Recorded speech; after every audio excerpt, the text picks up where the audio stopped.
అందరికీ నమస్తే అండి. దేవర సినిమాలో వర దేవర ఇద్దరు బ్రతికే ఉన్నారు అంటే తండ్రి కొడుకులు ఇద్దరు బతికే ఉన్నారనడానికి ఒక చిన్న లాజిక్ ఏందనేది మీకు అర్థం అవ్వాలంటే మీరు ఖచ్చితంగా ఈ వీడియో ఎక్కడ కూడా స్కిప్ చేయొద్దు. ఎందుకంటే మీరు స్కిప్ చేయడం వల్ల ఒక 10 సెకండ్లలోనే మీకు మొత్తం కన్ఫ్యూజ్ అయిపోతుంది, మళ్ళీ ఫస్ట్ నుంచి చూడాల్సి వస్తుంది. కాబట్టి వీడియో ఎక్కడ స్కిప్ చేయకుండా మొత్తం చూసేయండి. సినిమా మొదలవ్వగానే అజయ్ ఇంకొక పోలీస్ ఆఫీసర్తో కలిసి దయా యథిని ఎతకడానికి వెళ్తారు. ఈ దయా ఎవరు, యథి ఎవరు, మధ్యలో ప్రకాష్ రాజు ఎందుకు వీళ్ళని కన్ఫ్యూజ్ చేస్తాడు, ఇంతకు ఆ శవాలు ఎవరివి, వర ఎందుకు దేవరని చంపాలని చూశాడు, అసలు పొడిచింది వరానేనా లేదంటే ఎవడో పొడిచిన కత్తిని వర పీకి దేవరను కాపాడే ప్రయత్నం చేస్తున్నాడా? ఈ సందేహాలని ఈ ఒక్క వీడియోతో బట్టబయలు. దయచేసి ఈ వీడియోని ఇప్పుడే లైక్ చేయండి, ఎన్టీఆర్ ఫ్యాన్స్ అందరూ షేర్ చేయండి. మీకు నచ్చిన కామెంట్ అంటే నా ఊహ నా గెస్ కరెక్టా తప్ప అనేది ఖచ్చితంగా కామెంట్ చేయండి.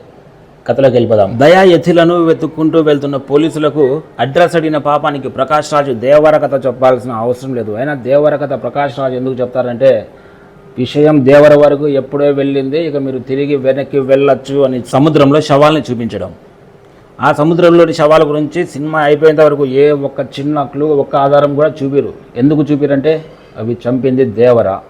ఎందుకంటే వారు సముద్రంలో కంటైనర్లు దొంగతనం చేసే సముద్రపు దొంగలు, భైరా మనుషులు కాదు. మారణ హోమాన్ని సృష్టించి ఎక్కిలి నవ్వు నవ్వే దయా యథిలకు సంబంధించిన గ్యాంగ్స్టర్స్. అదే సముద్రానికి సంబంధించిన సినిమా మధ్యలో గ్యాంగ్స్టర్స్ ఎందుకు వస్తారా బాబు అని మీకు డౌట్ రావచ్చు. గ్యాంగ్స్టర్స్ ఎందుకు వస్తారో కూడా చెప్తా. సినిమా మొదలవ్వగానే పోలీసులు మాట్లాడుకునే మాటలు మీకు గుర్తున్నాయా? వచ్చే సంవత్సరం మన దేశంలో వరల్డ్ కప్ మ్యాచ్లు జరుగుతున్నాయి. అక్కడికి దయా యథిలు ఇద్దరు కలిసి మారణ హోమాన్ని సృష్టించి మ్యాచ్ను ఆపే ప్రయత్నం చేయాలని చూస్తున్నారని ఫస్ట్లోనే మనం వింటాం మాటలు గుర్తొచ్చినాయా?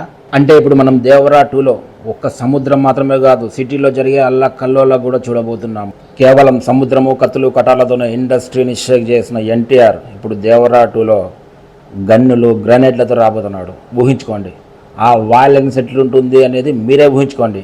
అందరి మధ్యలో భయంగా తిరిగే వర ఒక చిన్న పీట కత్తులు లాంటి ఒక ఆయుధాన్ని తీసుకొని అందరూ వీపుల మీద గోకి ఎట్లా బీభత్సం సృష్టిస్తున్నాడో దేవరా 2లో దేవర కూడా అలాగే చేస్తాడు. కాకపోతే అక్కడ కత్తులు ఉండవు, బాంబులు, గన్నులు, గ్రెనేడ్లు. ఇకపోతే అప్పటికే కడుపులో కత్తి తిప్పుకున్న దేవర కడుపులో ఉన్న కత్తి మీద చేపెట్టిన ఎన్టీఆర్ అది వర్ర పొడిచిన పోటైతే కాదు. ఎందుకంటే కేవలం ఇది బాహుబలి 2కి కటప క్యూనే మారా బాహుబలికో అని ఇది చరిత్ర తరగతి రాసిన సస్పెన్స్. అలాంటి సస్పెన్స్ క్రియేట్ చేద్దామనేదే ఈ డైరెక్టర్ ప్రయత్నం.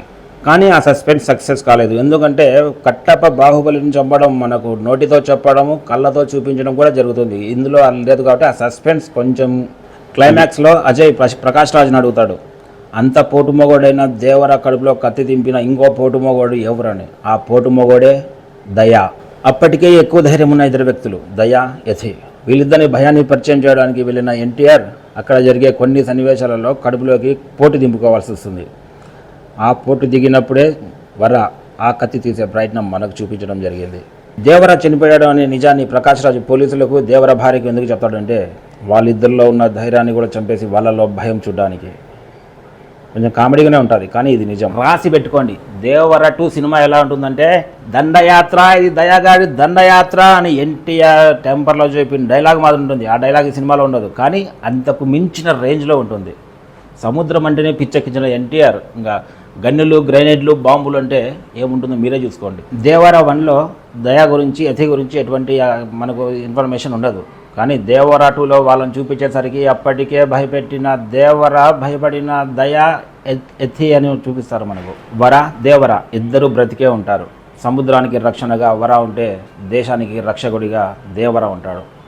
ఈ అనాలిసిస్ చేసేకి నాకు చాలా కష్టం వచ్చింది. ఒకవేళ దీనిలో తప్పు ఉంటే తప్పని అంటే ఎక్కడ మీకు మ్యాచ్ కాలేదో ఏమని ఉంటే కామెంట్ చేయండి. ఎన్టీఆర్ ఫ్యాన్స్ మాత్రం ఖచ్చితంగా షేర్ చేయండి. ఎందుకంటే 2 సంవత్సరాలు వస్తున్న సినిమాకి ఇప్పుడే ఒక ఫుల్ స్టాప్ మాదిరే ఉంది. నా అంచనా మాత్రం ఒక ఫుల్ స్టాప్ మాదిరే ఉంది అని ఒకవేళ మీరు నమ్మితే ఖచ్చితంగా ఇతర ఎన్టీఆర్ ఫ్యాన్స్ కూడా షేర్ చేయండి, లైక్ చేయండి వాట్స్.